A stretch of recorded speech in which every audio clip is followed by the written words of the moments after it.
you kindly. За да може да оцени подобаващо настоящето, човек трябва да познава миналото. Различни философи са извеждали тази максима по различни поводи и с различни думи през вековете, от Сократата чак до Паисий Хилендарски. А щом е толкова популярна, явно в нея има поне доза истина, нали така? В тази и следващите 3 части на този материал ще ви отведем в дълбините на една често оставаща в страни от общественото внимание история, тази на видеоигрите. Готови ли сте? Да започваме. Човек се учи най-лесно докато играе. Повечето игри през вековете са имали за цел да развият мисленето, физическата издържливост и рефлексите на човечеството. От стария, почти колкото света шахмат, през мятането на дървесни трупи в Шотландия, та чак до тениса и футбола. С какво са по-различни електронните им събратя? Всъщност с нищо, въпреки твърденията на група политици и обществени активисти. Нима един мач на StarCraft изисква по-малко мисъл от местенето на персийските фигурки по черно-бялата дъска? Дали рефлексите на професионалните тенисисти са по-бързи и отзивчиви от тези на шампионите по Counter-Strike?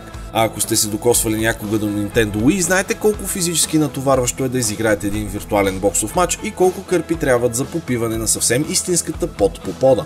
Естествено, нещата не винаги са били на толкова високо ниво. Всяко нещо си има начало и в случая с съвременния гейминг той е през 1958 година. Към този момент компютрите вече са се усъвършенствали до степен, в който не вземат цели халета, а само по една-две нормални стаи. По време на тази 20 годишна еволюция има множество успешни опити за създаване на програми и устройства, които използват мощта на изчислителните машини за забавление. Повечето от тях обаче са базирани на текст и аналогови лампи, заради което няма да се спираме на тях. През горепосочената 1958 ученият Уили Хигинботъм използва осцилоскоп, уред, чието предназначение е да визуализира промени в електрическото напрежение в зададен времеви период, за да покаже игра на тенис. Макар доста примитивен и разглобен 2 години по-късно, апаратът довежда до създаването на първата комерциална видеоигра през 1972. За да се стигне до нея обаче, има да се извърви още доста път. През 1960 година група студенти от Масачусетския технологичен институт за първи път успяват да накарат компютърна система да визуализира интерактивен образ. Тяхната игра-програма се нарича Space War и става доста популярна измежду университетите в Съединените щати в идните години. Благодарение на създадения 2 години по-късно програмен език Basic, много студенти по информатика започват да пишат игри и в рамките на няколко години логиката, която стои зад електронните развлечения, става част от академичната им програма. През 1966, докато чака приятел на автобусна спирка в Ню Йорк, военният инженер Ралф Байер измисля начин да се пренесат компютърните игри на телевизионния екран. В началото на септември същата година той патентова идеята си, която поставя основата на всички аркадни машини и игрови конзоли. Първата от тях е дело именно на Байер. През 1968 година той завършва прототипа, известен като кафявата кутия, и пуснат на американския пазар 4 години по-късно под името Magnavox Odyssey. Макар възможностите на машинката да се изчерпват с местене на 2 светещи бели пиксела по черен екран, Байер измисля как да разнообрази играта чрез отпечатани полиетиленови плаки, които се прикрепят към екрана на телевизора благодарение на статичното електричество и приемат ролята на игрално поле. Пак Байер създава и първата комерциална светлинна пушка, която върви в комплект с Odyssey. На тази протоконзола могат да се играят общо 28 различни игри, повечето от които са варианти на популярни логически и спортни такива. 1972 е годината, в която официално се ражда гейм индустрията. Тогава младият програмист Нолан Бушнел разработва първата масова аркадна игра – Pong. Тя представлява минималистична симулация на тенисна маса. Бушнел я инсталира пробно в местен бар и само след една вечер машинката е толкова пълна с стотинки, че блокира, а собственикът на заведението разкарва флипера и поръчва още 2 аркадни кашона. Компанията на Бушнел, Atari, определена при създаването си от борсовите експерти на Уол Стрит като мимолетна, бързо започва да получава хиляди поръчки от всички щати и едва смогва да задоволи търсенето. Успехът на Pong довежда до създаването на това, което днес наричаме второ поколение домашни игрови конзоли в края на 1974. За една година излизат над 30 такива, произведени от различни компании, до една съдържащи само една игра – Pong.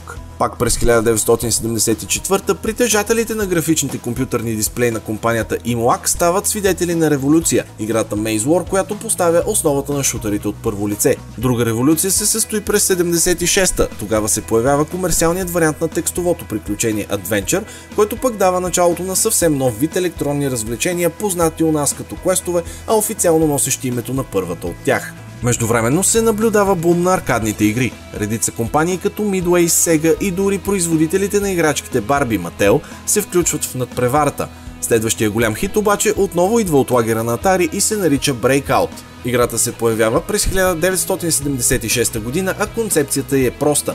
Целта на играча е да разбие няколко реда тухлички посредством топче, което се удря с хилка, подобна на тези в Понг. Играта става толкова популярна, че е първата жертва на масово клониране от страна на други компании. Със сменени текстури е издавана под имената GB, Arkanoid, Quester и Alleyway. През 1977 Atari, които до този момент вече плуват в изкараните от Понг и Breakout долари, дават началото на третото поколение игрови конзоли.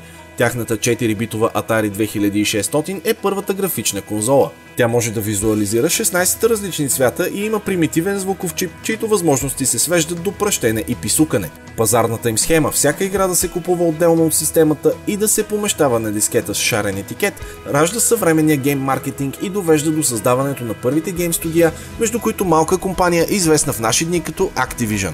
Така геймингът започва да придобива масова популярност и от обикновено забавление се превръща в бизнес за милиони долари. През 1978 японската компания Taito прави първите стъпки на американския пазар. Програмистите от страната на изгряващото слънце успяват да създадат аркаден хит, който по своята популярност успява да засенчи дори Понг. Играта се казва Space Invaders и поставя началото на така наречената златна ера на аркадните игри. Тя и първото заглавие е повлияно от космическата мания в края на 70-те. Играчът поема ролята на наземно урадие, чиято цел е да отблъсне група космически нашественици, които подредени в бойни редици постепенно слизат към повърхността на Земята. Клонингите на играта не закъсняват, като някои от тях дори са произведени от самите Taito. Образите на инопланетяните пък залягат до абсурдна степен в съвременната поп-култура. Отговорът на Atari не закъснява. През 1979 Bushnell и компания пускат на пазара Asteroids, която е забележителна, освен с увлекателния си и привидно елементарен геймплей и с употребата на векторна графика. Заглавието поставя играчите в космически кораб, който може да се движи навсякъде по екрана, като целта му е да раздробява поетапно летящите около него астероиди, като внимава да не бъде ударен от някой отломък. Играта става най-продаваното заглавие на Atari и вторият най-печеливш аркаден автомат изобщо. Тя също така дава тласък на масовата борба за най-много точки, като рекордът и до днес принадлежи на 15-годишния, през 1982 разбира се, Скот Сафран от Ню Джерси, който стига до резултат 41 милиона 336 440 точки след 58 часа игра. По същото време на компютрите в университета в Есекс се появява една игра, наречена Multi-User Dungeon. Тя използва аналогова мрежа между отделните машини, за да симулира виртуален свят, който може да се обикаля от няколко души едновременно. Естествено, геймплеят се случва посредством текстови команди, но това не пречи на студентите да се бият за място пред компютрите. Базирана на първата ревизия на излязлата малко преди това настолна ролева игра Dungeons & Dragons, Multi-User Dungeon поставя основите на един жанр, който днес познаваме като MMO. Видеоигрите са на върха на популярността си. Този факт обаче бива отразен от всички мас-медии чак през 1980 година, когато японците от Namco предизвикват една от първите големи мании в Съединените щати. Тогава те издават малка и сравнително проста наглед игра, наречена Pac-Man. Само в рамките на 2 години заглавието се здобива с анимационно телевизионно шоу, хит сингъл в класацията Billboard Top 10 и успява да се пласира в 350 000 екземпляра на обща стойност в днешни пари 2,6 милиарда долара. До края на 80-те години Pac-Man задминава по приходи дори най-успешните холивудски продукции.